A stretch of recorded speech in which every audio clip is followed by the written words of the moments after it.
International రిలేషన్షిప్స్కి వచ్చేసరికి nobody will value anybody. వాడి కంట్రీ రూల్ ఏదో అది చూస్తాడు. రోమ్లోని మన ఇండియన్ అంబాసిడర్ని కలిసి సార్ ఇది పరిస్థితి, నాకు 1 డేలో వీసా ఎక్స్పైర్ అయిపోతుంది, మీరు కొంచెం రికమెండ్ చేసి ఫ్రాన్స్ వాడి దగ్గర ఎక్స్టెండ్ చేయించండి అని. ఎంబసీకి వెళ్ళి చూసేసరికి అన్ని చూసి ఆ లేడీ ఆఫీసర్ ఉన్నది చూసి you can get an extension, take your bike and get out of the country అన్నాడు. ఇంటర్నేషనల్ రిలేషన్షిప్స్కి వచ్చేసరికి nobody will value anybody. పట్టించుకోరు. వాడి కంట్రీ రూల్ ఏదో అది చూస్తాడు అంత. మీరు ఏం చేస్తున్నారు అనేది అనవసరం.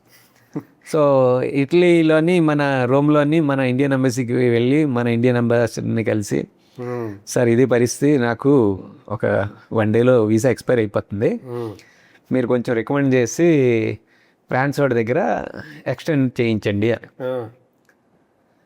అలాగే అయితే ఇక్కడ ఫ్రాన్స్ ఎంబసీకి వెళ్ళిపోయి ఎక్స్టెన్షన్ అడిగా అని చెప్పేసి పంపించారు. ఎంబసీకి వెళ్ళి చూసేసరికి అన్నీ చూసి ఆ లేడీ ఆఫీసర్ ఉన్నది చూసి you can get an extension, take your bike and get out of the country అన్నాడు. Don't you dare to enter France, you will be arrested. ఇండియాకి ఫ్రాన్స్కి అయితే రావద్దు, నీ ఇష్టం ఎక్కడికైనా వెళ్ళిపోయా. సో డోంట్ ఎంటర్ ఫ్రాన్స్, ఇటలీలోనే ఉన్నాం కాబట్టి you get out of your this country from here, don't enter France అన్నది. అనగానే మనం వెంటనే మొత్తం వరల్డ్ టూర్ ఎండ్ అయిపోతుందంటే కదా మరి. అక్కడి నుంచి నేను వెనక్కి వచ్చేయాలంటే బండి వెనక్కి వచ్చేస్తుంది. సో బండి వెనక్కి వచ్చేయాలి, ఇది చేయాలి అని చెప్పేసి మళ్ళీ ఎంబసీకి వెళ్ళి సార్ ఇది పరిస్థితి ఏంటంటే ఆయన చూసి don't worry, I know the police commissioner Rome, ఆయనకు చెప్పించి నేను ఒక 1 వీక్ ఎక్స్ట్రా టైం తీసుకుంటాను, నేను నువ్వు కామ్గా అన్నీ ప్యాక్ చేసుకుని ఇండియా వెళ్ళిపో అని. అయ్యా అంతే మరి. సో నా వీసా 1 డేలో ఎక్స్పైర్ అయిపోతుంది కదా. So I can't stay even beyond 1 day. Okay. So he recommended that he will get me another extension of 1 week for Italy. ఇటలీలో నువ్వు ఉండొచ్చు, నేను అరెస్ట్ చేయరా. కరెక్ట్. సో నువ్వు ఏర్పాట్లు చేసుకుని go back to India. I said no way of going back to India, I'm going to France అని. మనోడు కూడా చాలా ఫీల్ అయ్యి సాయి ఎక్కడికి వెళ్ళిపోతారు, ఎలాగ వెళ్ళిపోతారు, they will arrest you and అప్పుడే ఇక్కడంటే మేము ఉన్నాం కాబట్టి ఏదైనా చూసుకోవడానికి ఉంటుంది, అక్కడ ఇలాంటిది ఏమైనా జరిగితే మీరు చాలా ఇబ్బంది పడిపోతారు, ఇరుక్కుపోతారు అన్నాడు.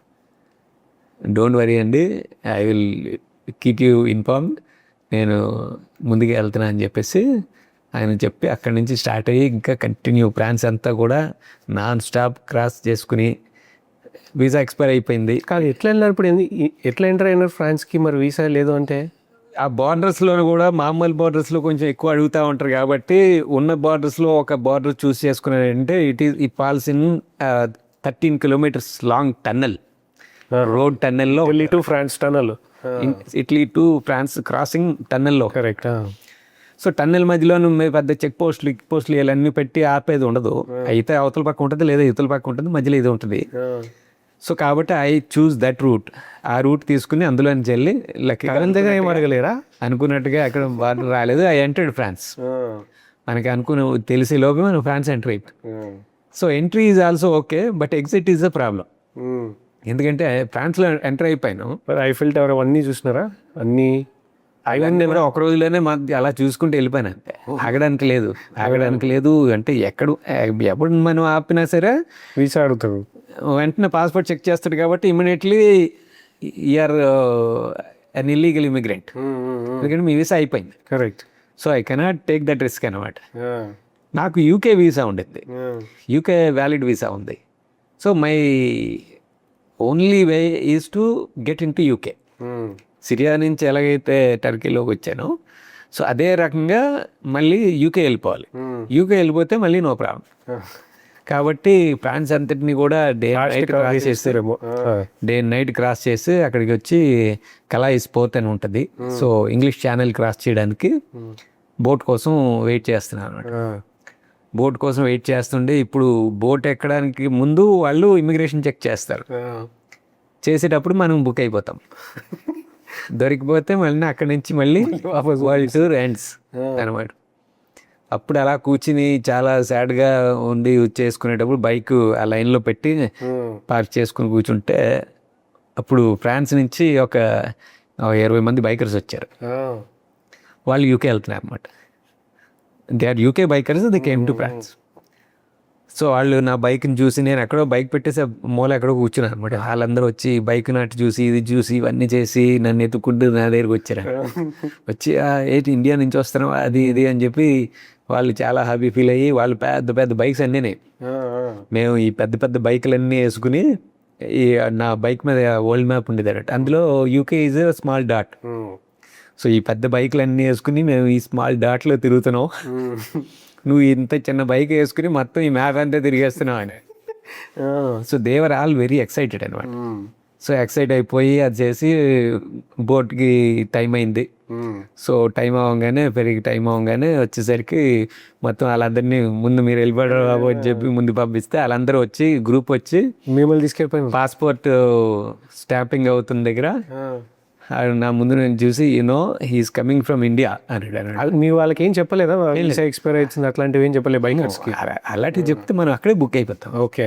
So they won't nobody can help you. అంటే నాకు ఇలా ఉంది మీరు ఏమైనా హెల్ప్ చేస్తారా అనడానికి లేదు. They cannot help you. Point is they cannot help you.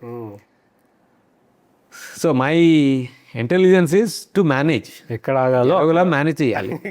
So manage చేయడం తప్పితే మనకి హెల్ప్ అయితే రాదు.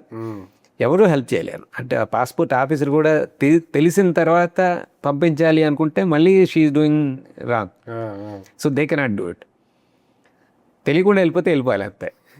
ఆ మ్యాజిక్ వల్ల తెలియకుండా వెళ్ళిపోవడం కోసం చెప్పింది. దాంట్లో చూసా హీఈస్ కమింగ్ ఫ్రమ్ ఇండియా అన్నాడు. ఓ అని చెప్పేసి ఆవిడ తీసుకున్న నా పాస్పోర్ట్ తీసేసరికి ఫ్రాన్స్ వీసా కాకుండా మిగతా వీసాస్ అన్ని చూపించి ఒకటి పాస్పోర్ట్ ఉంది కదా అందులో మీరు చూస్తే ఒక కలర్ఫుల్ పేజెస్ ఉంటాయి అన్నమాట. ఇదేదా పాస్పోర్ట్ ఒకసారి సో అది తీసి ఒకటి అలానే చూపిస్తూ ఇలాగా ఇగో ఇది ఇక్కడి నుంచి వచ్చాను, ఇది ఇలాగ సిరియా నుంచి వచ్చాను, ఎక్కడి నుంచి వచ్చాను, దీంట్లో నుంచి వచ్చాను, దీంట్లోకి ఇలా చేసి ఇదిగో ఇది ఫ్రాన్స్, ఇలాగ ఇది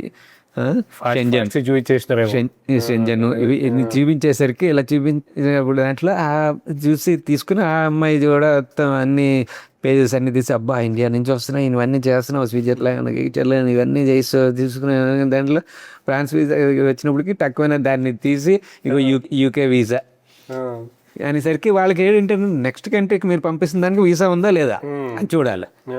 సో అది అన్ని కంట్రీస్ అది యూకే వీసా ఉంది అనగానే ఆ పక్క స్టాంపులని టక్కని కొట్టి ఓకే గుడ్ లక్ అని ఎస్కేప్ అయిపోయినారు అయితే. సో అప్పుడు యూకేకి ఎంటర్ అయ్యి అప్పుడు డోవర్లోని ఒక 2 రోజులు బయటికి రాకుండా రూమ్లో పడుకున్నాం. యూకేలో టైం ఉండే అనమాట. యూకేలో I had so UK visa is valid.